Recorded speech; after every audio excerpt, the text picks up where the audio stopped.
hatujui cha kufanya. Mashoga wanafanya pati zao. Leo kulea mtoto wa kiume na wa kike, bora ulee mtoto wa kike kuliko wa kiume, imekuwa ngumu. Kwa nini?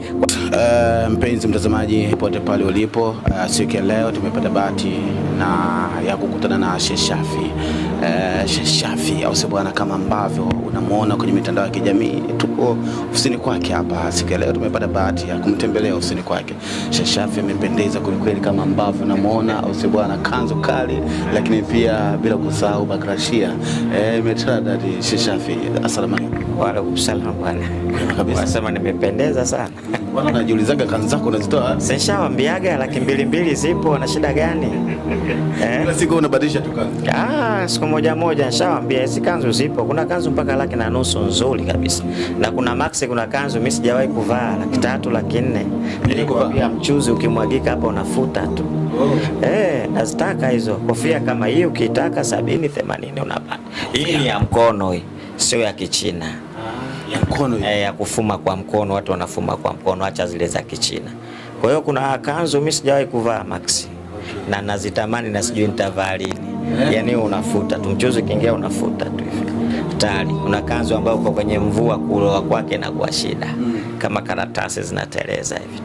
Kwa hiyo tunatofautiana katika kuvaa kutokana na uwezo ule wa mtu aliyokuwa nao. Unaweza kutamani kuvaa kitu cha laki hauna, lakini kuna kanzu zipo mpaka shilingi 40,000, 50, 60.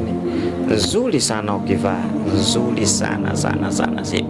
Mtu akizihitaji anitafute, mimi nitamuelekeza au nitamwambia wapi zinapatikana. Nzuri sana kanzu. Sawa. Sheikh Shafii, mara nyingi nikiangalia mawaidha yako yanawafikia watu wengi sana, lakini pia wanakuelewa kila ambacho nakizungumza, wanakuelewa na mengine wanayafanyia kazi.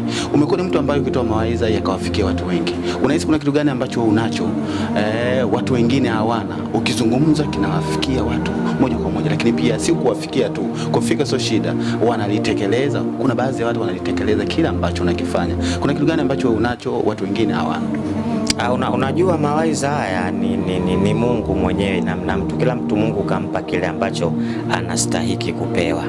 Kwa hiyo na mimi Mungu kanipa sauti ya kusemea kwa watu ili watu wanisikilize. Lakini cha pili, mimi sisemi kwa sababu ya ria ya kuonekana wala kumsifia mtu.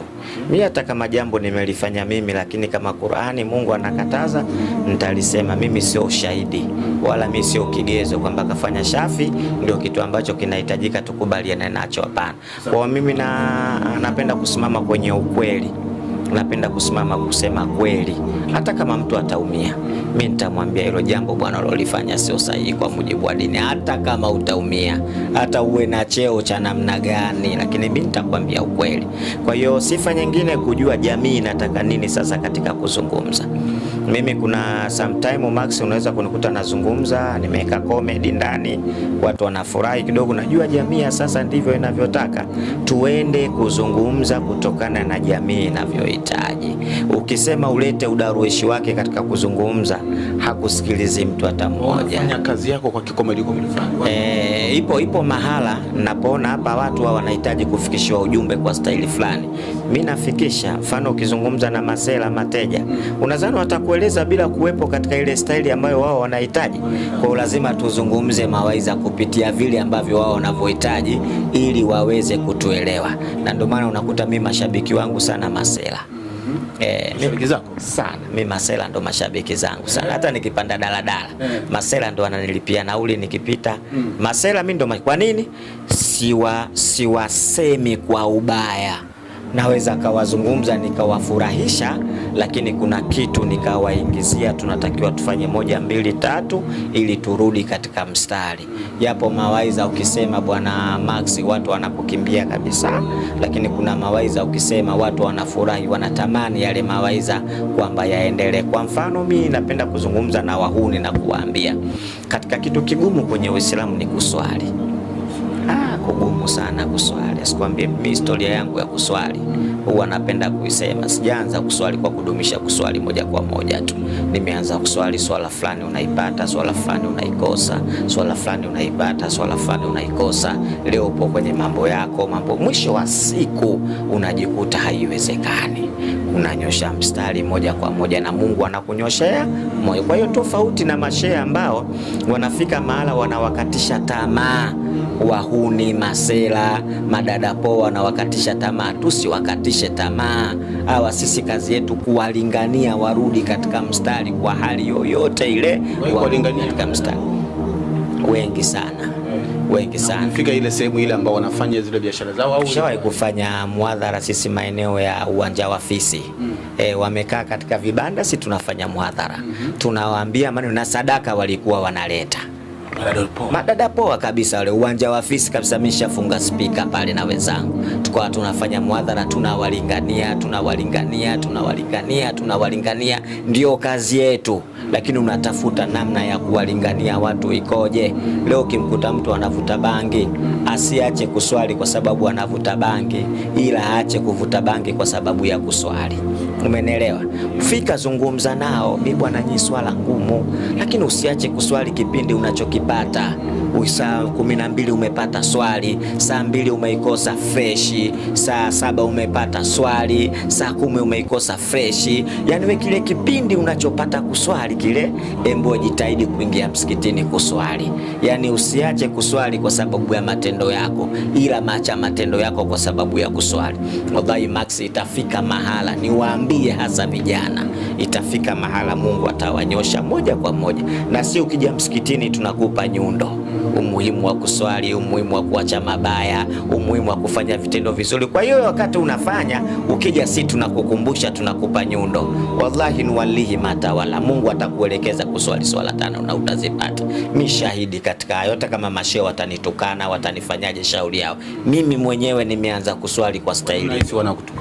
Basi tu namna ya mafundisho watu wanavyowataka kwamba unasema hivi, lakini mimi najizungumzia mimi mwenyewe. Mimi nimeanza kuswali kwa staili hiyo Maxi, kwamba sio lazima umalize zote. Ni lazima kumaliza zote, lakini ule kuanza inakuwa shida, hasa mkiwa vijana. Leo mmetoka mmeenda mpilani, sijui mmeenda wapi, lakini we swali kipindi unachokipata, we swali. Wallahi wa billahi wa tallahi, Mungu atakunyoshea, utaingia msikitini moja kwa moja utaswali. Wala usifikirie umevuta bangi mara ngapi, usifikirie umezini mara ngapi, usifikirie umedhulumu mara ngapi, usifikirie umefanya maasi mara ngapi, usifikirie umefanya matendo mabaya mara ngapi, usifikirie umeteka watu mara ngapi, usifikirie umeua watu mara ngapi. We sema mimi narudi kwa Mwenyezi Mungu na Mungu atakusamehe. Maxi, Mungu hana bifu za kuendelea. Mungu unamuasi, ukimwomba msamaha anakusamehe, mambo mengine yafanyaje, yanaendelea. Niwaambie tu vijana, katika jambo gumu Ibilisi amekaa kwenye kuswali. Yani kwenye kuswali Ibilisi mwenyewe ndo amekaa, kwa sababu ndio swala ambalo unakwenda kufungamana we na Mola wako, ndio mawasiliano ya Mola wako yanapatikana pale. Kwa hiyo asante sana, Ibilisi hawezi kukubali we pale uende ukaswali. Na ndio maana alfajiri adhana inapiga, unakuta mtu Max kaeka sehemu yake kabisa hii kwamba adhana ikipigwa ni amke, lakini akisikia mlio katika simu yake alamu anafanya nywe, anabonyeza, anakwenda kulala. Baadaye inaita tena nywi, anabonyeza, analala. Akiona kelele anaizima kabisa nywi, anaendelea kulala. Pale Ibilisi anafanya kazi ya kukupepea, yani ule usingizi unakuwa mtamu kushinda chochote, ili mradi tu akucheleweshe katika kufanyaje, katika kuswali, ili mradi tu akucheleweshe katika makubaliano, mawasiliano wewe na nani, na Mola wao. Kwa hiyo hili jambo watu wasilichukulie la masiala. Kuswali ni jambo ambalo linapigwa vita na Ibilisi. Mungu anakuambia uswali, alafu kakuwekea mtihani wa Ibilisi. Ibilisi anakuambia wewe utoenda kuswali, na ndio maana inafika mara anakuchelewesha kuswali, anakusaulisha. Mimi kumbe sijaswali magharibi, lakini Mungu akaeka ofa, ukisahau nenda kaswali. ukilala ukiamka nenda kaswali. Kwa hiyo niwaambie vijana Max, dunia imemalizika. Tunapokondea sasa ni akhiru zamani, zama za mwisho. Mtu madada poa, acheni udada poa. Mashoga, acheni ushoga. Ublazameni tu ufanyie katika dini. Bangi hazina maana yoyote, ulevi hauna maana yoyote, kamari haina maana yoyote. Usifanye vitu vya kukasirikiana na Mola wako, fanya vitu vya kukufurahisha wewe na Mola wako. Dunia hii imeshakuisha Max. Leo ukiona Max, leo mashoga, mpaka juzi nimeonyeshwa klipu Max, mashoga wanafanya party. Mashoga Max wanafanya party. Juzi vijana wa Sheikh Shafi umeona wana raha zao kabisa, wana katika viuno, wanafanyaje mashoga kabisa. Dunia imefika mahala mashoga nao wanayo haki sasa, hatujui cha kufanya. Mashoga wanafanya pati zao. Leo kulea mtoto wa kiume na wa kike, bora ulee mtoto wa kike kuliko wa kiume, imekuwa ngumu. Kwa nini? Kwa sababu hizo tabia za ushoga sasa zimeingia, na dunia ishasema nchi lazima ikubali nini? Ushoga, haki za mashoga. Ndio maana wanafanya pati zao, hawana wasiwasi. Zamani walikuwa wanajificha, sasa hivi wako dhahiri Max. Kwa hiyo ni wausie vijana, turudi katika mstari. Tunapokwenda sio mahala salama, sharti tupandae katika dunia.